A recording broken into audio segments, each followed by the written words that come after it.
15 of the Transition Podcast, Life After Sports. I'm super excited to be here today. I've got a friend here who we met, I believe you and I met at CrossFit. Yeah. Was it CrossFit Gables? Yeah. South Miami. CrossFit South Miami. You were at Somi? Yeah, a couple times, yeah. Okay. So we met at CrossFit South Miami. His name is Tom Pita. He's an ex-University of Central Florida football player and formerly working as a senior clinical specialist at Genetech. Did I say that correctly? Yeah, you're right. Yeah. 13 years So, now. Thomas, welcome to the podcast. Thank you for coming on. It's an honor, dude. I really love the fact that you're here today. I said this before. I'm stoked to be here. This is super exciting, and I think you and Doug. I think Doug's been fucking hyping this up for a lot. This is therapy for me. So thanks to Doug. Thanks for all you guys for hosting. I didn't even imagine. Just wanted to get involved a little bit from behind the scenes. Yeah. A lot of the stuff you talk about resonates with me. Thank you. Being a former athlete and just the whole transition to how it applies to your personal and business life. And so this is awesome. Thanks for having me. 100%. I appreciate that a lot. I like I told you before we started the podcast, this was just a passion, and it's taking off little by little, and we'll see where it goes. So, let's let our listeners, I want our listeners to know who is Thomas Pita. Where were you born? Where are you from? Give us a little background when you went to high school. Who's Thomas? Yeah, so I am currently going on 20-year resident here in Miami. Miami kind of is my new or second home. I was born and raised in Orlando, Florida. Went to high school, Catholic high school, and private school kid growing up. Went to Bishop Moore High in Orlando, and was Bishop Moore? Yeah. You guys had a good baseball team. Yeah, they got a great program there, and Yeah. they got a great sports program in general. Yeah. In recent years, so won state title in football 2015. So You got a ring? I didn't get one. Oh, you didn't? No, Oh, I yeah, didn't okay. get one. No, but I was there. I was watching. It was cool to see, and it's always great to see your alma mater do well. So that was exciting. But lived even went to college there. So I was fortunate enough they gave me a chance to play football at UCF, and so I took advantage of the opportunity and spent 4 years doing that. Graduated with a finance degree and went into the corporate finance world for 3 or 4 years. Worked for a major Fortune 500 company, and ultimately decided that needed something bigger and better. And you know how in life you're always trying to reinvent yourself and do something new and different and keep that challenge up within your own personal space. So I got into the sales world, and currently going on 20 years within the pharmaceutical industry, and that led me to moving to Miami, and through several friends and the CrossFit world, was lucky enough to meet my wife. Have 2 kids now, 3 and a 4-year-old. Well, actually, the little one's about to turn 3 now in September. Okay. The older one just turned 4 last week or 2 weeks ago. And so that's me in a nutshell. That's amazing. Yeah. So you've got 2 kids now, 2 girls, right? 2 little girls, yeah. 2 little girls. And Gabriella, yeah. So how was playing football at UCF, man? What was that experience like? So that was awesome. I think back every day. There's not a day that goes by that I don't think about that time. This was early 90s. Neither do I. Yeah. So what was neat about it is the program obviously has blown up in the last 10 years, and I'm an extremely proud alumnus of the school, and I think I'm probably, other than a few other guys here in Miami. At first, I didn't know there was a lot of UCF fans, and they're just starting to come out of the woodworks now, little by little. But back then, we weren't Division I yet. So when I started in '91, we were 1AA, and so we were starting the process to get towards Division I status. And it was awesome to be able to get in, and I'm proud to say that we were part of the building blocks to lead the way for the program today. You paved the path for these players. Yeah. Because they got a solid program right now. Yeah, awesome leadership. The athletic director, Danny White, is a special cat. He's just kind of taking the school, the athletic program in a great direction. And proud to say I not only played there, but have a degree from there. And so my first Division I baseball game was actually against the University of Central Florida. Was it really? It was. Oh, in Orlando or here? It was here, and then we played them at UCF as well. Okay. Beautiful facility as well. Yeah. We beat them. Okay. Well, We took 2 out of 3 both times. That FIU. No, but they had a a great program, solid players. It's amazing what that university has done. Jay Bergman was head coach back then. I'm guessing is probably because It was Bergman. and now Lovelady's there now. Which Greg Lovelady's there now, Yeah. with the former University of Miami catcher. Yep. Oh, good for him, man. Yeah. So he's doing well with the program and all that. So it's hopefully we'll get to FIU status on the baseball field soon. Oh no, dude, I'll tell you something. FIU definitely has some solid talent. Yeah. And it's about time that they take it to another level. But UCF as well, and University of South Florida, and all these schools have really, I mean, when you think about college sports now, from a landscape perspective, you know, you've got Miami, you've got FIU, you've got UCF, you've got University of Central Florida, USF, you've got the Gators, you've got Florida State. So the playing field has gotten even because, you know, those guys that used to be number 2s at Miami are now starting at UCF, and those guys were just as good, you know? So it's exciting to see what college football and college sports in general is doing. Yeah.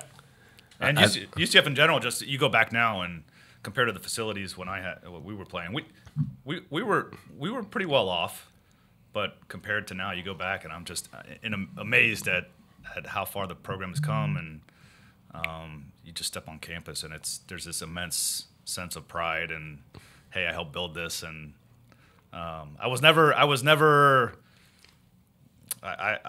the Rudy type at UCF. It kind of didn't really play much, but you had a heart of a lion, man. Yeah, and I kept at it, and you take your wins little by little, and eventually it helped to pave a foundation for where I'm at today in the business world. Especially mentally and in your life. I mean, you're a husband now. You're a father. Yeah. You're in the business world, and you know I say this all the time. A man carries a lot of responsibility, man. Yeah. You know, it's just the way it is. Yep.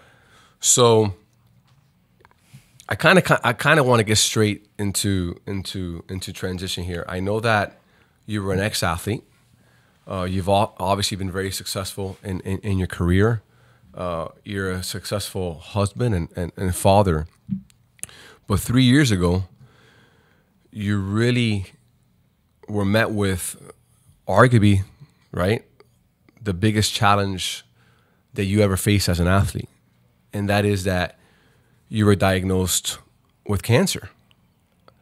And I personally can't imagine what that would have felt like. And I'm not one to want to speak about things that I've never experienced. That's just my personality. So I want to jump into transition because this is exactly why I have this podcast, right? Because we all encounter difficulties and challenges on the field and in life, but sometimes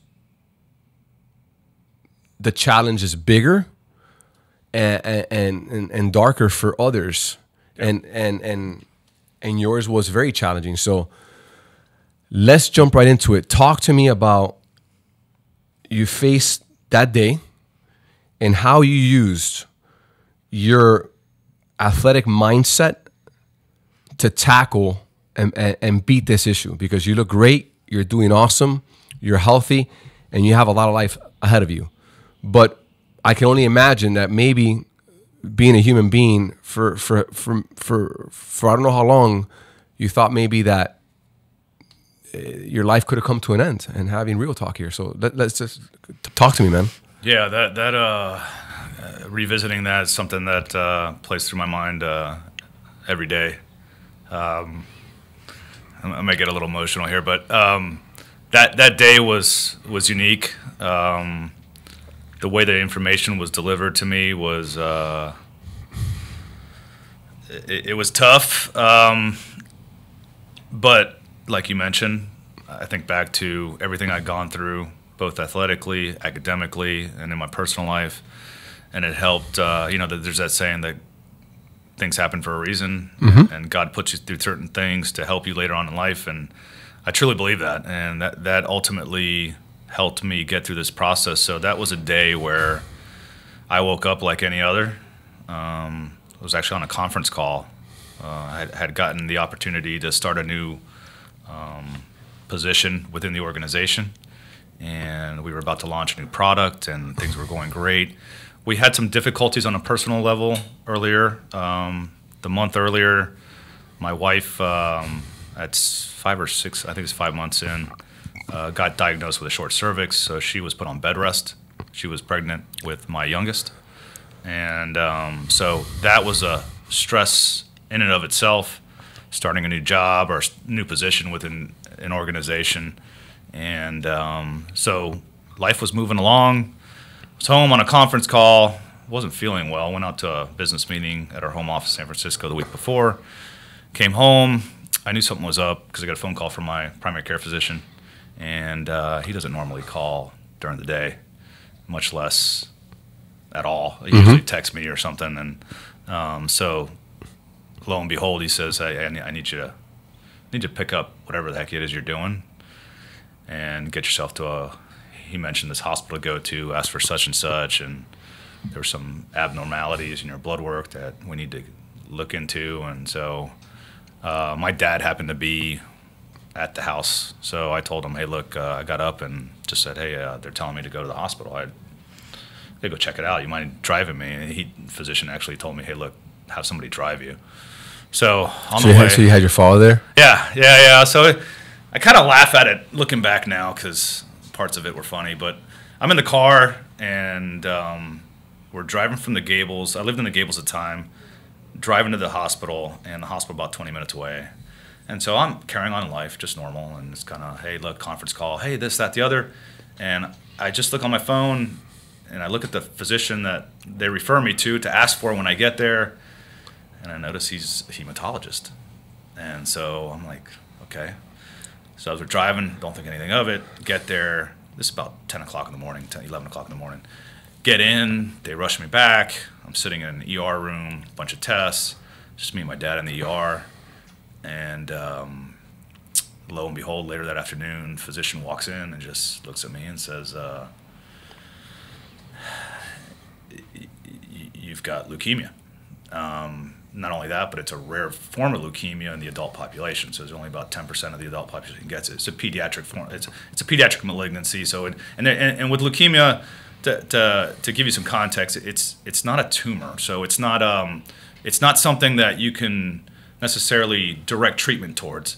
It's blood cancer, so it can be all over your body. It can be anywhere within the body. So it's extremely important to start treatment right away. Not only that, but I didn't realize this at the time, but I did once we got there. So my platelet levels, the reason why my physician asked me to go right away is because my platelet levels were so low that if something were to happen to me, the reality of possibly bleeding out was highly probable. My platelet levels were like at 10,000, and typically platelet levels are around 150 to 300,000, and so it was eye-opening. And so I went in thinking, gosh, okay, I got this, and I was gonna look at my dad and say, okay, we got this. We're gonna go back. We're gonna go home, and we're gonna kind of just evaluate our options and everything. And the oncologist looked at me and said, "No, you're not leaving. We're taking you upstairs. We're admitting you, and you're probably not going home for a while. And we got to be aggressive with this because this is not something to play around with." And so I went from my normal morning coffee, occasional conference call, getting process going for the day, to being told, "Hey, you're starting chemo tomorrow, and life as you know it has changed, and you got to change, and you got to make these changes now. There's a good probability." They didn't know the prognosis in the adult population because ALL, so acute lymphoblastic leukemia, is a malignancy. Majority of the time is found in young kids, and ironically, a relative of ours had it 6 months before. And so I had an idea as to what it involved in the treatment process, but I didn't know the ins and outs. So when I was told that, not only was I told that I had cancer, but that you're not leaving anytime soon. It's kind of like, well, wait a minute, I got a pregnant wife at home. She's on bed rest. I got another child that's needs her dad. I've got to work. I was the only. My wife was working, but because she was put on bed rest, she couldn't work, and there was just things that needed to be done. So I was like, no, I don't have time for this. Like, I can't. But then the reality sets in, and you're like, okay. So to your question, how did my background help? And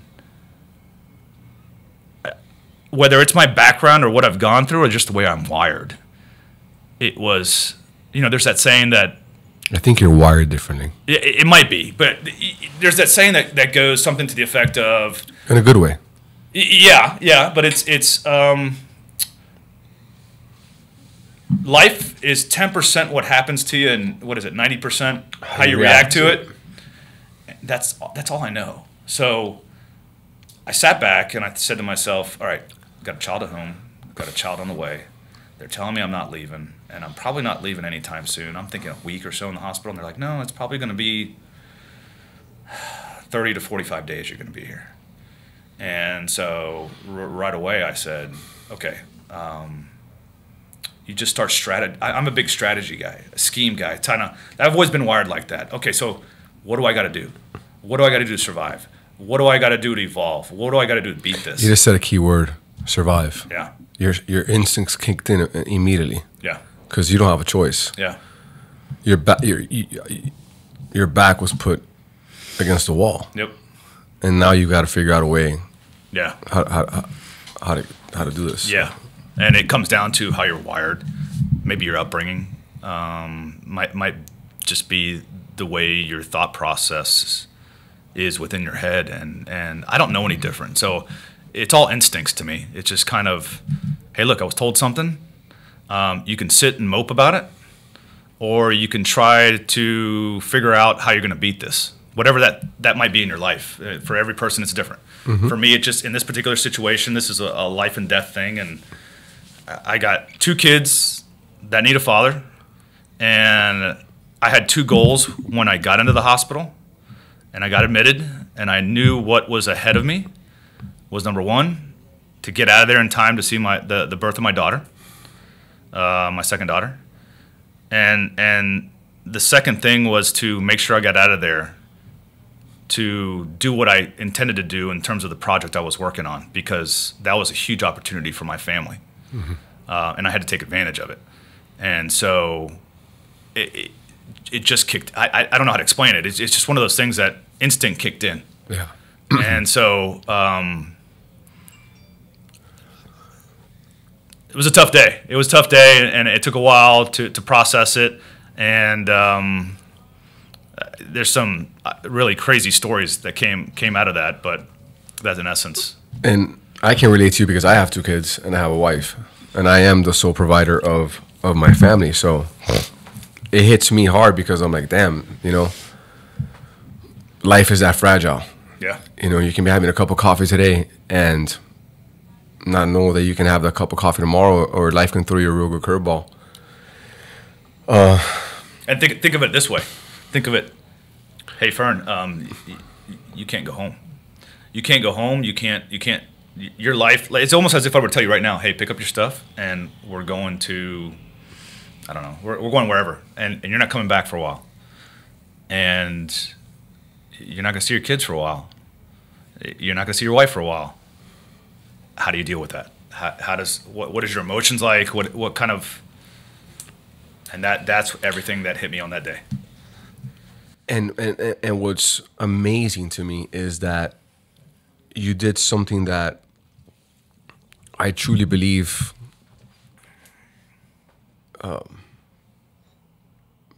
people who are driven and successful all have in common, and that's they know how to make adjustments. Yeah. And for you, it may have been you had to read the defense. You were on the offense side of the football, right? Yeah. And maybe the route changed depending on how the personnel was lining up against you. For me, it's I gotta be able to hit a breaking ball, because they know I can hit a fastball. Yeah. And we're constantly adjusting, and we're constantly in transition. And I say this a lot, and I mean this from the bottom of my heart, because your challenge was different than mine, but your darkness maybe was not my darkness, and your darkness, there's no way to measure that, right? Right, yeah, yeah. We can all be in different. I remember when I was going through all this severe anxiety. I mean, it was crippling at some point. The only thing that kept me going was, I don't have a fucking choice than to get out of this rut. I don't know why I'm in this rut. I didn't choose this rut, but I'm in this. Like, and the problem is that at the beginning you kind of deny it, and then you realize, fuck, I can't deny it. It's like, I'm in this fucking rut. Yeah. Right? You got to just, and it takes balls to do that, and it takes a mental fortitude to really come out on the other side. So, with you, facing life and death takes it to a whole nother level, because in reality is you're fighting for your fucking life. Yeah. And I use the word, I don't use the word fuck a lot, but I'm so intense right now with this is so real to me. So you make this adjustment, and now you're in the hospital. So take me to when those little girls are grabbing your hand next to your bed, giving you the strength that maybe at that time you don't have. So it was even more difficult because of the treatment that I was going through. I couldn't have physical contact with anybody. Cool.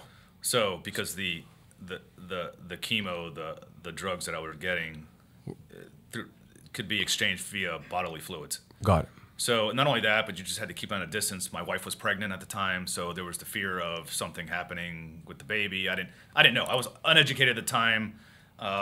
Just didn't know what was going on. Literally, I went from nothing. So I didn't know that. I'm so sorry. No, it's okay. It's okay. So the challenge is even more difficult. Oh, even and people that would try to help, I had to rely on the staff of the hospital because they obviously were the ones in charge. So, personal support group was there. Had a great support staff. My parents were there. My wife tried to be there as much as she could. And you guys know, kudos to your wife, man. She must be amazing to have a baby in her stomach, and for her to be facing her health issue with the baby, and having her husband in the hospital fighting for his life. Yeah. Talk about a storm. Not just that, but there was the fear too that if there was too much stress around her, she'd go into labor. Yeah. Baby's not viable till 26 weeks. Mm-hmm. She was at 22, 23 weeks, right? So we had to get through the next 3 or 4 weeks in order for the baby to be. And I'm going to share something. I don't know. You guys maybe cut it out later or whatever, but we had already miscarried. My wife had miscarried once. So she was freaking out about maybe losing another baby. Yeah. And so happens often, man. Yeah, it happens often. So and that's a very sensitive subject for any woman. Yeah, yeah. Look, my wife, we never went through that, but we have really close friends that went through that, and she has a friend that did everything within her power to have a baby, and now she's gonna have her third one now. Yeah. But so I completely understand that. Yeah. So there was this whole dynamic around taking care of her. And ironically, she went through this issue on her first Mother's Day. And to add even more of a curveball to the story, fast forward to Father's Day, and Father's Day weekend is the weekend I get diagnosed with leukemia. So this was her first Mother's Day, my first Father's Day, and then she gets her news, I get my news, I get put in this hospital setting. I'm freaking out because I don't need my wife coming to the hospital. And I'm also wired to the sense of I'm very independent. I got this. I don't want to put the burden on anybody. I'm going to get myself through this. I feel you. I've done it in life before. I'll do it again. Yeah. I've always been evolving. And I think the one thing that when you transition from any life, whether it's an academic, athletic setting to the professional world or personal world, you got to keep reinventing yourself. And I think that helped me from a mindset standpoint, always stepping into a new setting, a new environment, and trying to figure out a way to survive. Not only survive, but be successful at whatever it is you're doing. And that helped set me up for this scenario. Because ultimately, I was told, look, you're going to be staring death in the face every single day. We're going to try to cure you, but in essence, the way the treatment plan was explained to me, we're going to have to try to kill you first. And I mean that in a medical, from a clinical. In essence, what they have to do they got to kill you internally to get rid of that. Yeah. So leukemia is a bone. It's a immune system malignancy. They got to, in essence, wipe out your immune system in order to get it restarted again, to try to cure whatever it is that you may have. So it was kind of, so that physical aspect that you were asking about, maybe my daughter coming, it eventually happened. My daughter was able to come in. I was able to see her. She was only 1 at the time, and it was awesome. But you talk about a mind.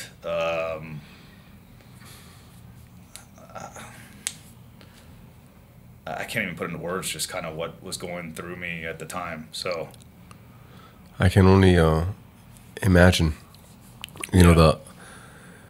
So you go through this. That was day one. That was day one. Yeah, no, I see that. So you go through this process. Yeah.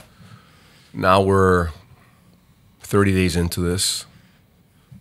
Talk to me. Where are you at mentally there? How are you in transition there, and how are you coping with this? So I got all sorts of stuff going on at this point. 30 days in, I want to get out. I want to see my kids. I want to resume normal life. At that point, I was lucky enough to be in remission at that point. But the treatment plan is aggressive. It's blood cancer. It's not directed towards a tumor, so it can lie dormant at times. It's this crazy treatment pattern plan. And then in addition to that, they're telling you, hey, look, it's not a sprint. It's a marathon. ALL is a 3-year process, and 3.5 years if you're a male, 2 years if you're a female. So I'm being told all this, and my support system was awesome. Okay, had it not been for them, I don't know if I would have been 30 days in where I was at 30 days in. But then there was also an aspect of just being, I'll be just flat out, I was pissed. I mean, I was pissed at the world. Why me? But I also, double-edged sword, I knew God gave this to me for a reason. I don't know what it was, but I'm going to figure it out, and I'm going to use it to my advantage. Little did I know at that point how much of an influence it would have on me trying to help pediatric cancer, pediatric leukemia. It's something that hits close to home for me. Not only did I see a relative go through it, but about 6 months after I was diagnosed, a coworker of my wife's daughter got diagnosed with the same thing I did. So, one day, if you want to appreciate life, I'd invite you walk through the ward of a pediatric oncology unit, Miami Children's. Take your pick, and it's a little different for me. I walk through and I get really angry because I went through this as a 40-year-old man, whatever it was. I'm 46 now, so 43. There's kids, dude. It's. So, I have a newfound respect for the resiliency that these kids have because the kids get it, and they don't know any different. They you don't know what you don't know. But so one of the kids in our baseball program, who's 4 years old, which JAG has now become Team Logan. Oh yeah. Was diagnosed with leukemia. No kidding. Yeah, and he's been now in the hospital. He plays for a program that one of our really good friends, actually our accountant, heads up. It's called Blueprint. And I can't imagine. I happen to be at Children's 2 weeks ago because my son split his ear in half. And I was terrified. But Thomas, I won't lie to you. I went there and I know that my son was in pain. And when you see your son getting like a anesthesia and literally having weighted vest on top of him, it kind of freaks you out as a father. Yeah. But then my perspective changed immediately on the spot. I looked at my wife. I said, because my wife was crying, I said, you know, we can cry and it's okay. You better understand that we're going home today. And there's children in this hospital that aren't going home. Yeah. And I completely understand that. Yeah. So, and I have a lot of respect for people who are in that in that position. So, as we move forward, when do you finally? Let's get now to when the largest we've been through the darkness. Let's talk now about when you start to see the light again. When do you start to see the light again? In terms of that hospital, like. So I'm told I may be coming out. Things are getting better. I'm starting to heal. I was lucky enough to be in remission. Couple weeks in, they finally come in and tell me, "Hey, look, you're heading home soon." I start to see the light, but I know there's still. I'm 1 quarter in of 4. Mm-hmm. Okay, so first quarter's ending. I'm still not anywhere near halftime, but I'm getting to go home. And so all sorts of feelings and emotions are going through me. I'm super happy to be going home, but at the same time too, I also know, hey, look, I'm one of the lucky ones. I got to be able to help other people. I got to be able to provide guidance or inspiration, because maybe somebody is out there that is going through the same exact thing, and I'm not sure what that looked like at the time. I still don't know what that looks like. I don't know if it's whether a question of reaching out to somebody or not, but I know that I went through things in my past that helped me get through this, and if I can help pass that along to somebody. I know one thing that as I sat in the chair, as I was talking to the physicians, even as an adult, from a resources standpoint, I had so many questions, and I didn't know where to get the answers to them. And I could only imagine if I put myself in the shoes of a parent whose daughter or son is diagnosed with the same thing, the amount of questions that go through their mind. The child, what are they going through? I know exactly what they've gone through, so I've put myself in their shoes.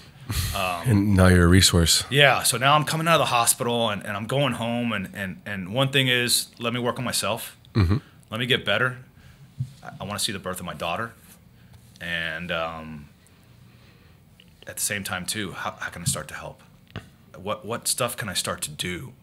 And how can I make a difference in the world and make an impact on patient lives that are afflicted with this? And that's amazing. Again, like I told you before the podcast, that's how this whole podcast started, because of everything I went through, and that was my way of like, if I get through this, how do I help back? And you know, it's funny, a student becomes a teacher. Yeah. And you got to get put through school before you can give a lesson. Yeah. On the. I should give you a cool story. So this was the light turning on for me. So my daughter was born over at Mercy Hospital. I was born there. Yeah. So I was lucky enough to be there, make it out of the hospital, and get there. And the true defining moment for me was she was born, and I was lucky enough they actually let me. So once she was born, my wife had some complications. So she was all fine, but long story there. But so I was like, look, my can I go into the, there's that room where they put them in yeah. So can I go in there? I realize it's probably not the safest environment for me because my immune system's down, right? So neutropenic, the whole thing. And they're like, yeah, okay. So I go back with my daughter, just born. And I always think back to, you remember Rocky with, there's that scene where Adrian kind of just turns to Rocky and just says, just win. And then Mickey in the background turns around and goes, what are we waiting for? So I was sitting there with my daughter, and I was just watching her, kind of marveling at the fact that I'm here, she's here, we both made it. And I happen to have my hand kind of on the side of the little cradle thing that she has. And I'm looking around at a nurse or something, and I happen to feel, we go back to that touching thing. And I happen to feel this, and she grabs. And that was my Mickey moment. that was my. I won. Well, she won. What are we waiting for? Yeah. Like, come on. Like we got more work to do. And that kind of set me off. Kind of put the fuel in your spirit. Yeah. And that kind of just got me going. I said, you know what? There's too much to life. Like I'm gonna not only see her make it to 20 or wedding, whatever the case might be, future life, but I'm going to watch them both grow. And so that was my moment. That was my Rocky moment. That was kind of and that fueled my fire for the rest of the last 3 years, just kind of. It's, I happened to write something on my LinkedIn the other days about somebody who is in music and went through some challenges, off the field, let's call them that. But I wrote, and it's funny, I always say you can never underestimate a man's hunger. Because when somebody's hungry for something and they have a vision and they're laser focused on that and they're relentless about their approach, I like my chances with that person. Yep. Because the human spirit can take you a long way. I agree. I want to take this a little bit sideways now. Okay. You mentioned the word God. And I happen to believe in God myself, and I'm learning. As you know, I don't have every answer. Yeah. How much did your faith play a role in this whole process? When you dig deep, how much internal faith? I mean, when you're literally saying there, said, okay, this is beyond me, right? Because I'm only human. Yeah. And you have no control now. Yeah, you're at zero control. Yeah, that's a great question, and you split it up into two parts, right? So you look at it in terms of what you can control and what you can't. Mm-hmm. And so I firmly grasped. I looked at the situation and said to myself, "All right, these are the variables I can control. This is what I can try to influence." But then a large part of this is if God wants me on this earth, then if it's my time to go, it's my time to go. Okay? But I'm going to go out making noise, trying to influence something. You're going down with a bang. Yeah, in a good way, though. Yes. When I say that, from a good way. So I came to grips very quickly that, hey, look, this might be God's way of saying, hey, look, Tom, you've gotten to this point, but it's time to come home. And within 24 hours, I came to grips with that. You accepted that? I accepted it. And it was a case of, was I okay with it? Was death something that you think about it all the time? It's kind of like... It's funny. It's just something nobody talks about, but it's like we all have it in the back of our mind. It's a final, and it's almost, I think about it all the time. I mean, growing up, so there was always that opportunity that sports was always a big part of my life. But what happens the day that it's gone? And so I think that thought process helped me prepare for this. And by this, I mean the idea of death. I know it's dark. I know it's something a lot of people don't like to talk about. But you also have to be prepared because in my particular case, I had two little ones. One on the way and one that was already there that, okay, so what if I don't make it? Who's going to take care of them? My wife could only handle so much. And so what's the support system like? And who's going to teach them? And who's going to kind of mold them? And so all that kind of goes through your head. And so... It's a gut check. Oh, totally. Yeah. This is something that... I can't even imagine. So I'm it's the biggest sorry, you guys might. It's the biggest mind fuck you'll ever go through in your life. Not only that, but you're stuck in a room. It's like being in jail. I've never been in jail, but it's the only thing I can think of is you're stuck in a room. You can't leave because your immune system doesn't allow you to step outside in the normal setting and just kind of. So, sorry, excuse me.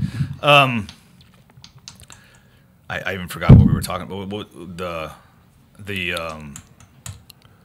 So you're pretty much going through all these different scenarios in your minds as to where, who's going to take care of your children. Yeah. Who's going to, I can only imagine financially, you're thinking financial.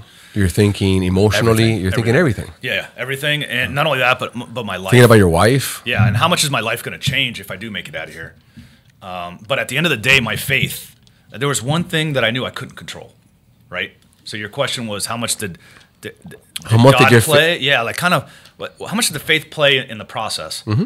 And I'd have to say it was a huge part, because there was a large part of this that was out of my control. Was my body going to react or take to the treatment? How big was the malignancy within my system? How far along the process am I? Because sometimes they don't use stages in leukemia. It's not like you have stage 4 cancer or something like that.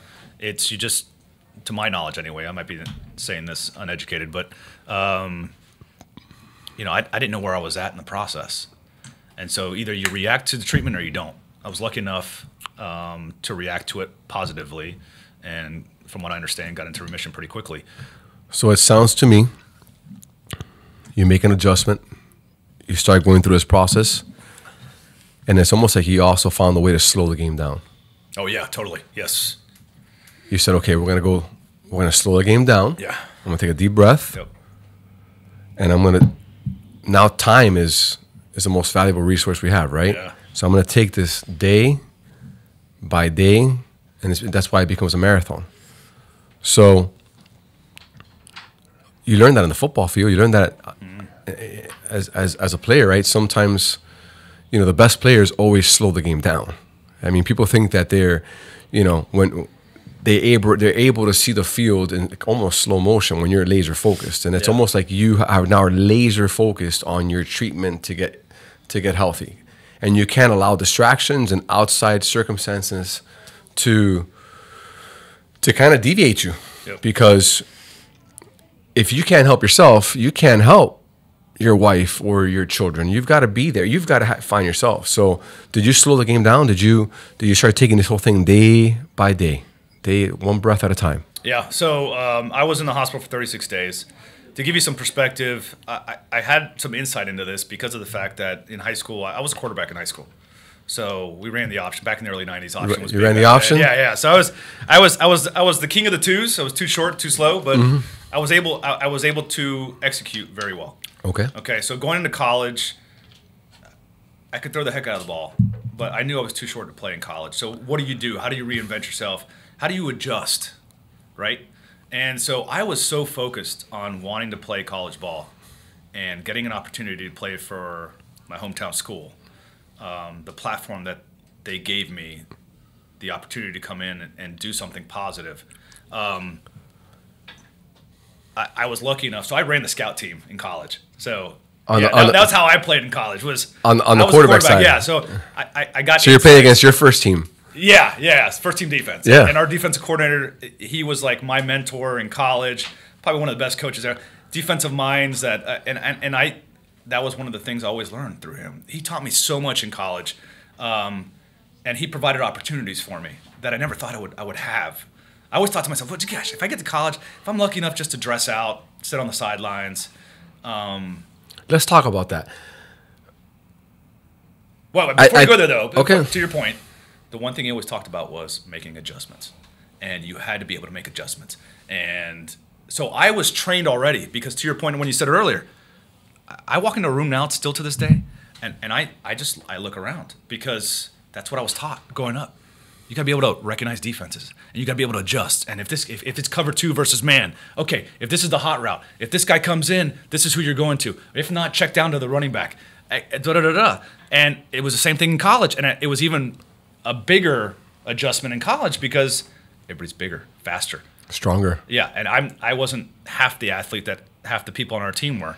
So I had to rely on instincts. I had to rely on smarts. I had to do the little things right and make adjustments. And ultimately, with this particular path that I was given, you had to tune everything out because you had all this stuff going on, and you were going to be there for 36 days.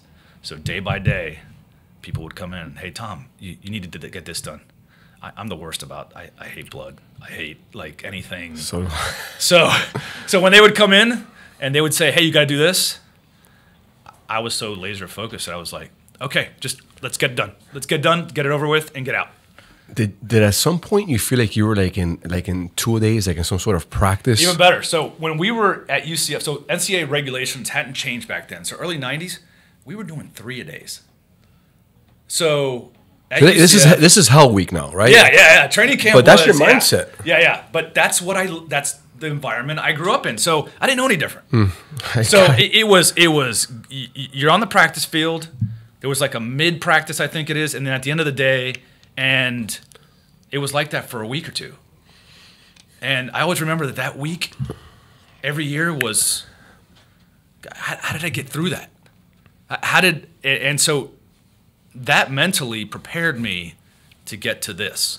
I almost feel like every single day for you, from the outside looking in, was almost like practice. Yeah. Like we're going to wake up, we're going to do strength training. Your strength training was take out blood, put me through chemo, do this, but it's work. Yep. I'm not here to mess around. I'm here to get my shit done. Yeah. Get better, and get out. Yeah. So we're in training right now. Yeah. That's how you took it. Yep. Versus, I feel sorry for myself, even though everybody has a right to self-heal and ask them. I mean, that's part of the healing process. But I think at some point, your mindset, you turned on the switch and said, okay, it's time to work. Yeah. I'm not here to eat shit. I'm not here. Yep. I'm here to do my shit and get out. And that mindset is you learned since you were a child on a field. And I say you wonder sometimes how God works in mysterious ways. And you ask yourself, I don't think that God gives anybody anything bad, right? Because he's a God of love.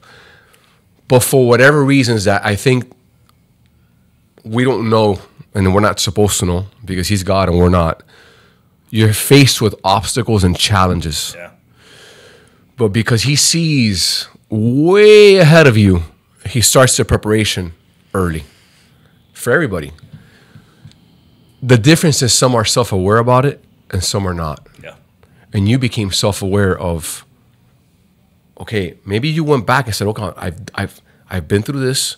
I've been told I'm not going to make a team or I'm going to get cut. There's kind of like no difference. I mean, making a team here makes I'm going to stay on Earth or I don't stay on Earth. And how do I make this team called life? Yep. And it's almost like that was your driving force. It's like, I got to be here because I got 2 kids and I got a wife. And I'm sure you spent nights talking to the big man and saying, hey, coach, put me in the game. Yep. Was that?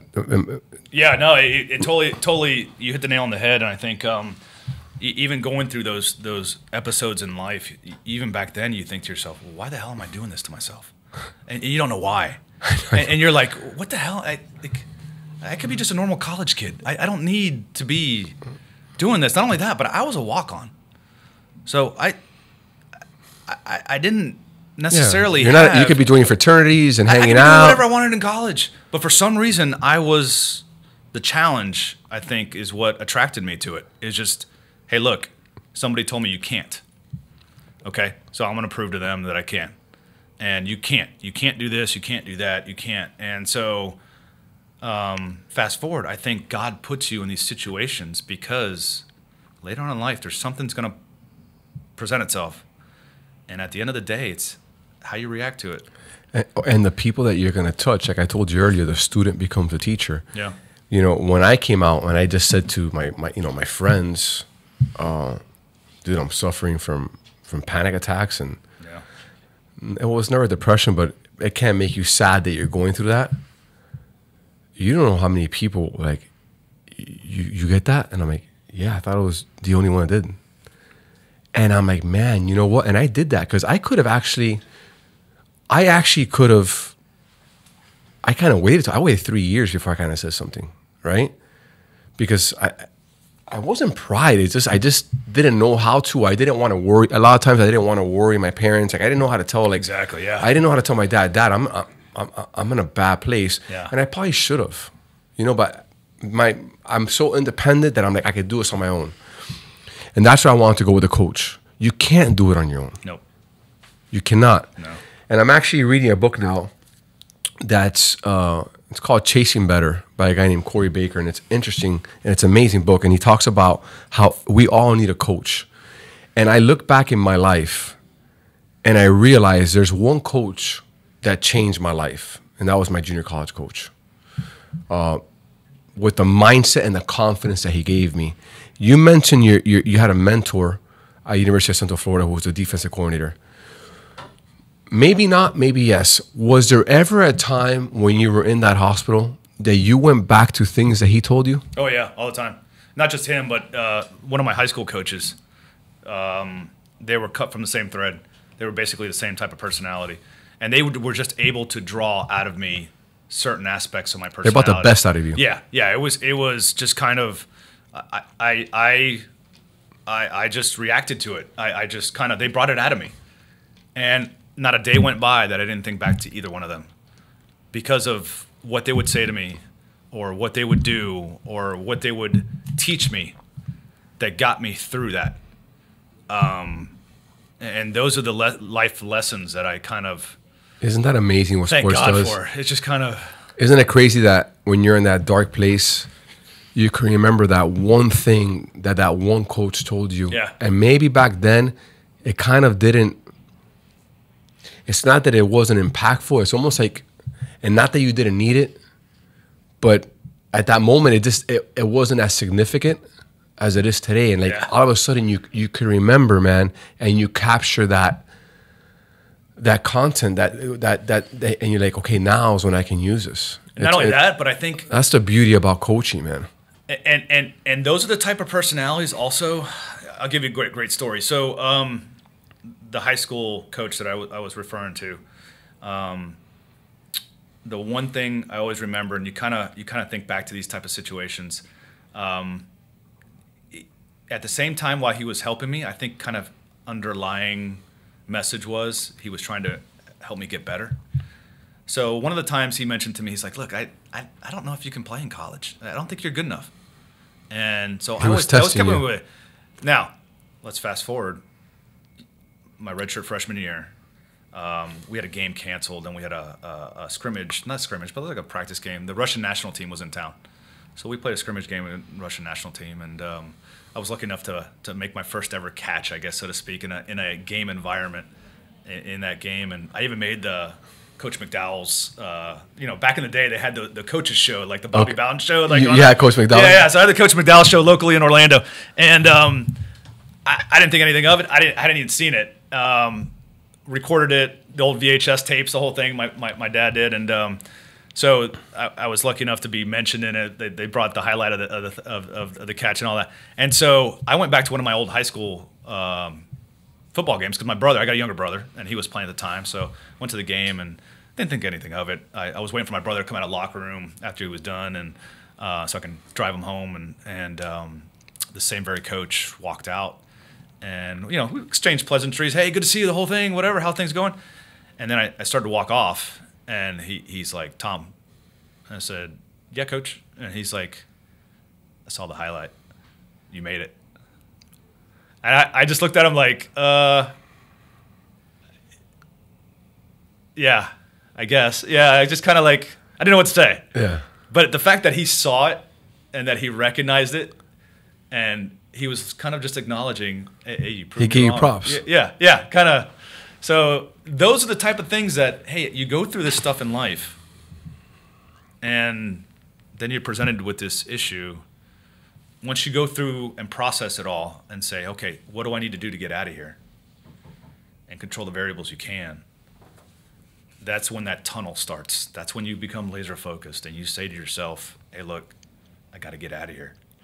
What do I got to do to get out of here? And you just start that journey in life. And that kind of... Well, there's no doubt about it that you have an amazing mindset. You're laser focused. You know what you want. And I can tell you right now, you have a long life ahead of you. And you've gone through this for a reason that only you and God will know one day. But there's no doubt that you're going to be an instrument to helping other people. And it's almost... For me, when it comes to people who are going through anxiety and depression, I almost feel an obligation to sit down and talk to those people because I know how dark that place can be. Yeah. And you know what? I will crazily say this now. I'm kind of happy I went through that shit I don't misunderstand what I'm saying. Is I don't wish that upon anybody, nor do I want anybody to have to go through it. But it made me that much stronger. Don't you think and I still don't you think it was good that you did? 100%. Yeah. Dude, I look at my last 4 years. I was always talented, strong, and I had my mindset, and I had a lot of characteristics, but I had not been tested. I don't think I was emotionally intelligent. I don't think I had. I think I was almost infant. Like I just, for whatever reason, like I needed, this part of me needed to grow.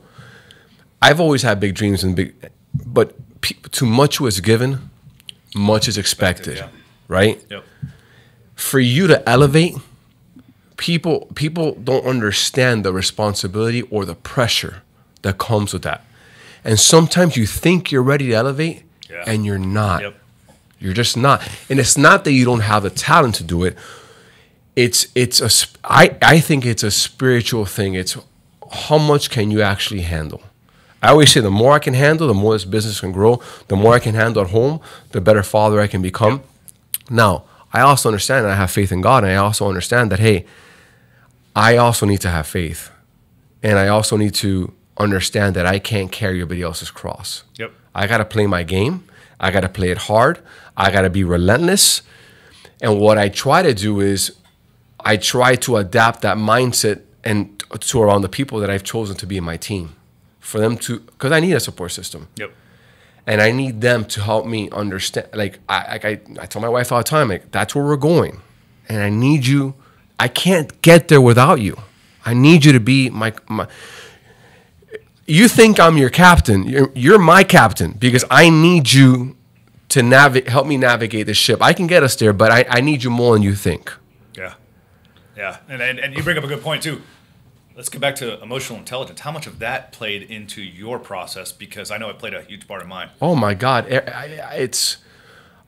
Do you ever think back now? I went from a D- to, I'm going to give myself a grade. I think I'm a B. I'm trying to get to an A. Yeah. I still have a lot to learn. But huge, man. How I handle conversations, how I handle, like before, I got a lot of testosterone, dude. And I don't like to, I can stand firm and I can stay strong. But I've learned to listen more. I've learned to say, okay, you don't have to. Because my whole life I was like, I'm an athlete. I got to explode. I got to be strong. I got to react. I got to do this. Get out of my fucking way. Yeah. Right? Yep. And that's the great thing about sports. But in sports, for whatever reason, you should also learn to listen and to slow the game down. And that's kind of... helps slow the game down. I learned that, you know what? I learned that after sports. Yep. I always say this. If I would have learned how to slow the game down while I played, if I would have had this mindset at 22... I like my chances of playing Major League Baseball one day. Because I know... I think that in our processes that we went through, whether it's your baseball, football, whatever the case might be, I think that's part of it. How can you mature the emotional intelligence part? Because how many times have you said to yourself, crap, if I knew now, if I knew back then what I know now, how much slower would the game have been for you? How much slower would life have been for you? And ultimately, something you guys touched upon in your podcast, which I love, is I love this environment because I always think to myself, I put myself back at 18 and had somebody kind of given me the blueprint up front to say, hey, later on in life, X, Y, and Z will happen. How much better off from an emotional standpoint, from an intelligence standpoint, would I have been at 18? Because sometimes I think to myself, I was like, shit, dude, I sit back and I watch college football now, and I'm like, if I would have known this back then, so how much has that helped you kind of make the process? And oh, it's helped me tremendously. Becoming this, this whole last decade for me has been a complete kind of a renaissance-ish type thing, or you know what? I'm gonna go back to my coach in junior college. He always told me, you have everything that it takes to play professional baseball. The only thing that you're lacking is the right mindset. I was my worst enemy. And for the most part, most of us are. Yeah. Right? Yeah. Yeah. And I grasped it with him because when I had him guiding me, it was you could I could adjust because I had somebody kind of holding my hand, right? Yep. And then I kind of went away from him. I went to play at a different program, and I didn't have that. Yeah. And then you kind of like you go into this like individual, independent mindset again, not realizing that you need people. You need to have a team. You know, I have a really good friend of mine who played in the major leagues for 13 years. And he was actually in the Hall of Fame ballot in 2018. And we were, I always think about what he told me. His name is Danny Baez. And Danny told me, he came from Cuba. He defected in 90, in 99 he defected. And he's a very, very smart individual in the way he looks at life. And he always told me, you're going to grow. He goes, I see it in you. And he's become like a mentor to me. But he goes, you got to do one thing that at that time, I really kind of didn't. I wasn't conscious of it. He goes, you got to have the right team. I said, what do you mean? What do you mean by that? Yeah. He said, you got to have the right team. Yep.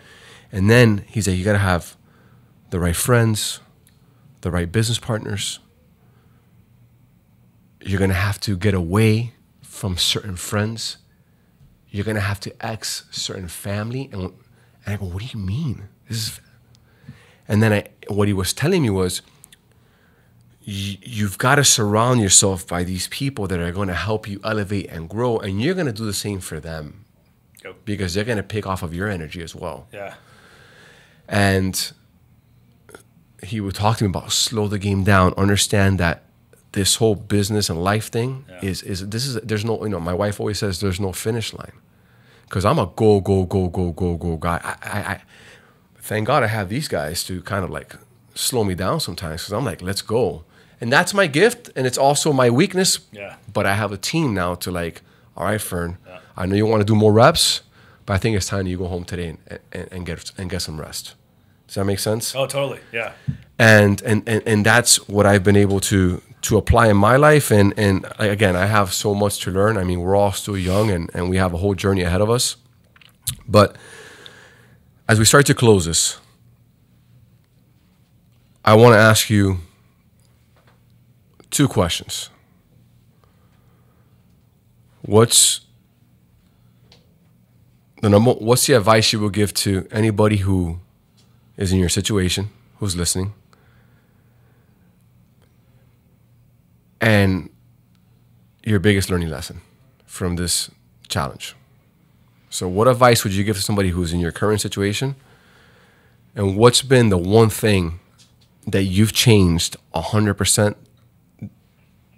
What number one, like what, there's something you value more today that you didn't value as much before in some manner? Yeah, so I think I'll go back to the topic of faith. If there's one thing that I've not only helped me get through this situation and I valued, and I can only control so much, and you just got to have faith, confidence to know that if it's meant to be, it's going to be. But you got to put some work in, and ultimately faith with action. Faith in whatever that is for you. For me, it happens to be just faith in God. Yeah. That what's meant to be is going to happen, and accept whatever your role is. But you're saying put action to it, put the work in. Yeah, there's going to be, you could, ultimately, sometimes I always say in sports, like the ultimate thing is to just be set up for success. There's some variables associated with that to achieve that success, and you got to do your part. But ultimately, all you can hope for is to get set up for that, right? To be in the right situation at the right time. So prepare. Right. And don't worry about the result because you don't have control of the result. Sometimes you don't have a control. You can't control everything all the time. So I can control the way I drive, but I can't control the way other people on the road drive. And you can control how you prepare. Right. And I can control how I react to things. And if somebody makes a left-hand turn in front of me, and you know what I'm saying? I guess trying to give you an example of something that everybody would understand. I can't control, though, if somebody decides to go from one lane to another and not look. I just have to be prepared. And so ultimately what I've learned throughout my years, not just what I've gone through recently in the last 3 years, but within the academic and sports world is be prepared, know what you're signing up for, educate yourself, and try to do the best you can to get out of whatever situation it is, or get out of whatever you want out of life. Does that make sense? Is it 100%? Yeah. Now, your biggest learning lesson? So coming over here, I saw there's a saying that says, I don't know the exact quote, but it's something to the effect of, we all have two lives, and the second one starts the day that you realize you only have one. Where did you see that by any chance? I was on the internet Googling like motivational stuff last night, and it just kind of popped up. Can I bring you something real quick? Yeah.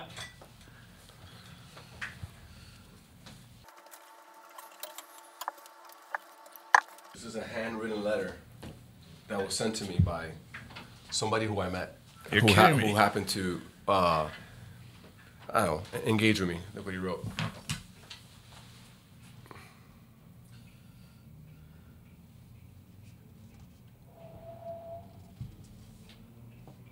That's cool.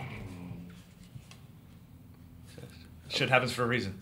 Well, I don't think it's. That's I wanted you to see odd. it. If you saw it earlier, I wanted to just maybe God send you a message for you to see it a second time. And that was my biggest lesson learned was, guys, I will tell you, and I'm speaking for everybody in this room, if there's one thing I learned by this whole experience is you only got one life.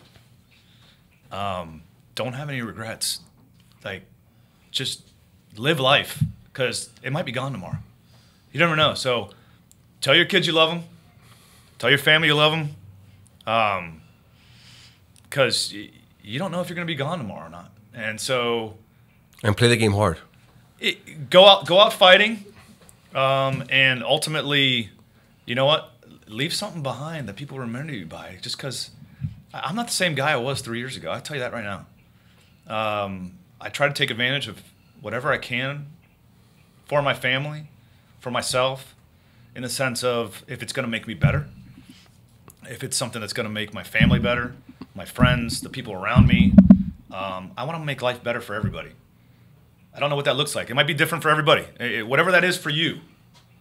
The biggest lesson for me is exactly that you just showed me. Is, hey, look, I've realized I've only got one life, and it might be gone tomorrow. So go out fighting. You've been awesome, bro. Thanks for having me. Guys, it's a wrap. I think enough said. Thank you.